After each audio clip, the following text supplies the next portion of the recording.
जय Hind. 21 learner hub के इस क्लास में आप सभी का स्वागत है। हम लोग चल रहे थे सीटेट का 1 to 5 में पेपर 1 में, जिसमें पौधे और जंतु के बारे में प्लांट्स एंड एनिमल का पहला भाग, अध्याय 2 का पहला भाग पढ़ लिए हैं। अब आगे दूसरा भाग।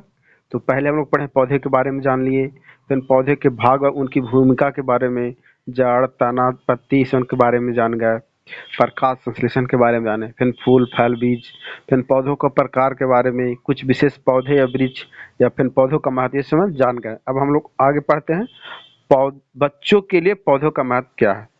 तो बच्चों के लिए पौधों का महत्व क्या है? बच्चों के लिए पौधे के अनेक आयामों में लाभदायक लाभकारी होते हैं। तो पौधे के महत्व को हम इस रूप में देखते हैं कि मानव एवं जंतु के लिए जीवनदायिनी गैस के साथ साथ खाद्य पदार्थ भी उपलब्ध करता है। तो बच्चों के लिए या वयस्कों के लिए क्या है, पौधा का महत्व यह है कि मानव और जंतु के लिए जीवनदायी गैस जो CO2 और O2 छोड़ता है, तो मानव के लिए फायदा है। तो खाद्य पदार्थ भी उससे मानव का ही लिए जरूरी है। तो पेड़ पौधों की वृद्धि और विकास से बच्चे भली भांति अवगत एवं प्रभावित होते हैं, जिससे उनकी पौधों के विकास एवं वृद्धि के विषय में जानने की उत्सुकता बढ़ती है और बच्चों के लिए लाभकारी होता है। मतलब पेड़ पौधों की जो वृद्धि और विकास के भली भांति क्या होता है, बच्चे प्रभावित होते हैं उससे। उससे पौधे के विकास और वृद्धि के बारे में जानने के लिए बच्चे क्या होते हैं, उत्सुक होते हैं और इसके लिए लाभकारी भी होता है। अब हम लोग पढ़ते हैं जंतु के बारे में। जंतु क्या है? जंतु क्या है भाई? तो पृथ्वी के वातावरण में असंख्य प्रकार, मतलब बहुत प्रकार के जीव जंतु पाए जाते हैं। पृथ्वी के जो वातावरण है हमारे आसपास, उसमें क्या होता है, असंख्य प्रकार के जंतु पाए जाते हैं, जिनके वास स्थान, प्रजनन, भोजन आदि भी भिन्न भिन्न होते हैं। सभी जंतु का वास स्थान, रहने का स्थान अलग अलग होते हैं। जंतु पर्यावरण के लिए लाभकारी होते हैं। मनुष्य के उपयोगी मानव के प्रारंभिक जीवन से ही जंतुओं की महत्ता रहती है। मनुष्य की तरह जंतुओं को भी आवास, भोजन, जल की आवश्यकता होती है। मनुष्य की तरह भी क्या होता है, जंतु को भी आवास, भोजन और जल की आवश्यकता होती है। पारिवारिक सदस्यों की भांति बालक भी पालतू पशुओं के स्वभाव, आवास, विभिन्न क्रियाओं और भोजन आदि की जानकारी रखता है।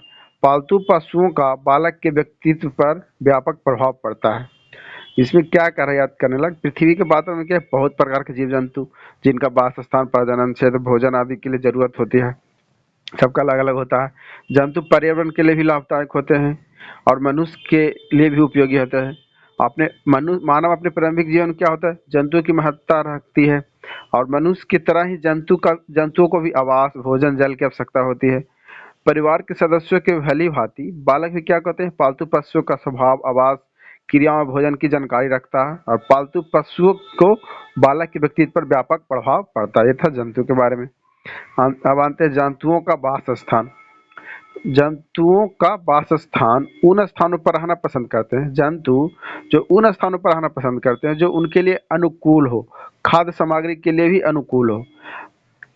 आज पृथ्वी पर प्रत्येक भाग में भिन्न भिन्न प्रकार के जंतु पाए जाते हैं। कुछ जंतु जल में रहते हैं जैसे मछली, ऑक्टोपस। कुछ जंतु स्थल पर रहते हैं जैसे पक्षी, स्तनपायी। परंतु कुछ जंतु जल और भूमि दोनों पर रहते हैं, निवास करते हैं। उसमें उभयचर जंतु कहलाता है, जैसे मेढक और सेलामेंडर। कुछ जंतुओं की त्वचा पर धारीदार चिन्ह भी होते हैं, उनके अनुकूलन के गुणों के कारण होता है, उनके जलवायु प्रदेश के कारण होते हैं, वे वहाँ वास करते हैं। तो जंतुओं के वास स्थान में क्या कह रहा है, जंतु उन स्थानों पर रहना पसंद है जहाँ उनके लिए अनुकूल हो, उनके जगह खाने पीने की सामग्री मिल सके। पृथ्वी के प्रत्येक भाग में भिन्न भिन्न प्रकार के जंतु पाए जाते हैं। जैसे में कुछ जंतु है जल में रहते हैं, तो जल में रहने वाला मछली हो गया, ऑक्टोपस हो गया, और भी हो सकता है। कुछ जंतु स्थल पर रहते हैं, तो स्थल पर रहते हैं पक्षी, स्तनपायी होते हैं। और कुछ जंतु जल और भूमि दोनों पर रहते हैं, उसको उभयचर जंतु बोलते हैं। उसमें मेढक और सेलामेंडोर होते हैं। और कुछ जंतु क्या त्वचा एवं धारीदार चिन्ह पर रहते हैं, जैसे अनुकूल के गुणों कारण, जलवायु परिवर्तन कारण होते हैं और वहाँ वास स्थान करते हैं। उसके बाद है जंतु के वर्गीकरण।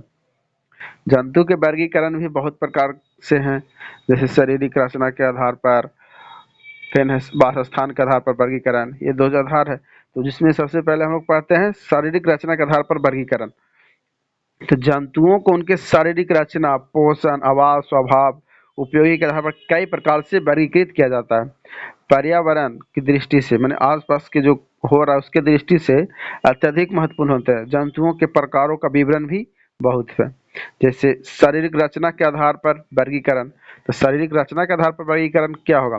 तो कशेरुकी जंतु इनमें जंतुओं की अस्थियां एवं उपास्थियां से बना कंकाल पाया जाता है। इसमें गाय, भैंस, कुत्ता, मनुष्य आदि का होता है। कशेरुकी जंतु जिनमें अस्थियां एवं उपास्थियां से बना कंकाल होता है वो कशेरुकी जंतु के अंतर्गत का। और अकशेरुकी जंतु के अंतर्गत क्या आता है? वैसे वर्ग के जंतु जो शरीर में अस्थियां उपास्थियां कंकाल नहीं पाया जाता। इसके उदाहरण में केचुआ, केकड़ा, दीमक, बिच्छू इत्यादि में क्या होता है? अस्थियां नहीं पाया जाता है, हड्डी नहीं पाया जाता है। ये हुआ कशेरुकी में। कशेरुकी में हड्डी और उपास्थि दोनों पाया जाता है। पोषण के आधार पर वर्गीकरण करना, तो खाद्य पदार्थ के आधार पर तो स्वपोषी और आत्मपोषी होता है। इस वर्ग के जंतु उपस्थित होते हैं जो अपना भोजन स्वयं बनाते हैं। जैसे यूग्लिना में आत्मपोषी होने के लक्षण पाए जाते हैं। यूग्लिना में क्लोरोप्लास्ट तत्व पाया जाता है, यह है स्वपोषी। अब परपोषी क्या है? तो इस वर्ग में सभी प्रकार के जंतु पाए जाते हैं जो अपने पोषण के लिए दूसरों पर निर्भर होते हैं। प्राय सभी जंतु अपने पोषण के लिए दूसरों पर ही निर्भर रहता है। प्राय सभी जो जंतु है अपने पोषण के लिए दूसरों पर ही निर्भर रहता है। कुछ ही है जो स्वपोषी जंतु होते हैं। उसके बाद है कोशिका के आधार पर वर्गीकरण। तो कोशिका के आधार पर वर्गीकरण जंतु करना, तो एक कोशिकीय जंतु। तो इस वर्ग के जो जंतु एक कोशिकीय प्रकार के जंतु है उसमें शरीर एक कोशिका से बना होता है, एक कोशिका से बना होता है। इसमें सूक्ष्म जीवी की सहायता से देखा जा सकता है। इसके उदाहरण जैसे अमीबा, यूग्लिना, पैरामीशियम। एक कोशिकीय जंतु को प्रोटोजोआ भी कहा जाता है। एक कोशिकीय जंतु को क्या प्रोटोजोआ भी कहा जाता है। तो इसमें याद करने लायक है। जैसे एक कोश के जंतु में क्या होता है? शरीर एक कोश से बना होता है। सूक्ष्म दर्शी की सहायता से देखा जा सकता है। ये सब पॉइंट्स है। इसके उदाहरण जैसे अमीबा, यूग्लिना, पैरामीशियम, ये सब एक कोशिका के अंतर्गत आता है। और एक कोशिकीय जंतु को प्रोटोजोआ कहते हैं। ये था पॉइंट्स कुछ। उसके बाद है बहुकोशिकीय जंतु। तो बहुकोशिकीय जंतु के कई प्रकार की कोशिकाओं से बना होता है। बहुकोशिकीय जंतु क्या होता है? कई प्रकार के कोशिकाओं से बना होता है। इसका सबसे प्रमुख उदाहरण स्पंज है। स्पंज है जो कि बहुत कोशिका से बना होता है। प्रजनन के आधार पर वर्गीकरण करते हैं। तो प्रजनन के आधार पर अंडा अंडा जो अंडा देता है, तो इस वर्ग के जंतु उपस्थित होते हैं जो अंडा देते हैं। जैसे छिपकली, मेढक, पक्षी इत्यादि ये सब अंडा देते हैं। फिर है जरायु। इस वर्ग में बच्चा देने वाले जंतु शामिल होते हैं, जैसे हाथी, गाय इत्यादि। माने अंडाजु जिसमें अंडा देना, और जरायुज जिसमें क्या होता है? जंतु शामिल होते हैं बच्चा देने वाला। उसके उदाहरण हाथी, गाय है। उसके बाद है वास स्थान के आधार पर वर्गीकरण। वास स्थान के आधार पर बस्ती में सबसे पहले स्थलीय जमीन। तो स्थलीय जमीन पर पाए जाने वाले जंतुओं को स्थलीय जंतु की श्रेणी में रखा जाता है। ऐसे अनेक जंतु जिनका आवास स्थान स्थल होता है। उदाहरण के लिए मनुष्य हो गया, छिपकली, चूहा, बंदर, ये सब हो गया स्थलीय जंतु। उसके बाद है जलीय प्रकार के जंतु। तो जल में पाए जाने वाले जंतु को जलीय जंतु कहा जाता है, जिसमें मछली, स्पंज इत्यादि। इसमें तो आप लोग भी पढ़े होंगे, जानते होंगे। उसी प्रकार है मरुस्थलीय जंतु। तो मरुस्थलीय ऐसे स्थल पर जहाँ पानी की कमी हो, जहाँ पानी की कमी हो, मरुस्थलीय जंतु कहलाता है। इसका उदाहरण में ऊँट है, बिसैला है, छिपकली है, बिसैली छिपकली ये सब रहता है मरुस्थलीय जंतु में जगह पे। उसके बाद है स्तनधारी जंतु। तो ऐसे जंतु जो पैदा करते हैं, बच्चा पैदा करते हैं। तो स्तनधारी में क्या होता है? जो बच्चा पैदा करते हैं, जिनके शरीर पर बाल हो पाए जाते हैं, स्तनधारी कहलाते हैं। तो स्तनधारी जंतुओं में स्तन ग्रंथि भी पाई जाती है। इसका उदाहरण में गाय, हिरण, चूहा, हाथी, चमगादड़, मनुष्य सन में स्तनधारी प्राणी है। उसके बाद है वायवीय जंतु। ऐसे जंतु जो वायु में विचरण करते हैं, इनका वायवीय जंतु कहते हैं। इसका प्रमुख उदाहरण क्या है? पक्षी, ड्रैको, एस्मन वायवीय जंतु के अंतर्गत पाए जाते हैं। हम लोग पढ़ते हैं जंतुओं में पाए जाने वाली खाद्य आदतें। तो जंतुओं में पाए जाने वाली खाद्य आदत क्या क्या है? तो जंतु में क्या होता है? शारीरिक वृद्धि और शरीर के अंदर होने वाली जैविक क्रियाओं के लिए ऊर्जा की आवश्यकता होती है। अब जंतु के जब शरीर का वृद्धि होगा या उसके अंदर होने वाला जो जैविक क्रिया उसके लिए तो खाना के लिए आवश्यकता होगा, तो वही ऊर्जा की आवश्यकता होती है। कुछ पुरानी भोजन प्रत्यक्ष और परोक्ष रूप से पौधों में प्राप्त करते हैं। कुछ जंतु और जंतुओं के पौधे दोनों में अपना भोजन प्राप्त करते हैं। पोषण स्तर के आधार पर जंतुओं को 3 भागों में विभाजित किया जाता है। तो सबसे तीन कौन कौन है, एक शाकाहारी है, मांसाहारी और सर्वाहारी। शाकाहारी जिसको हार्बीवोरस कहते हैं। वे जंतु केवल पौधे खाते हैं, जैसे घोड़ा, ऊंट, गाय, भेड़, बकरी। इसके दांत क्या होते हैं, चौड़े एवं सपाट हो, जिसे अपने चारे को आसानी से चबा पाते हैं। यह है हार्बीवोरस शाकाहारी।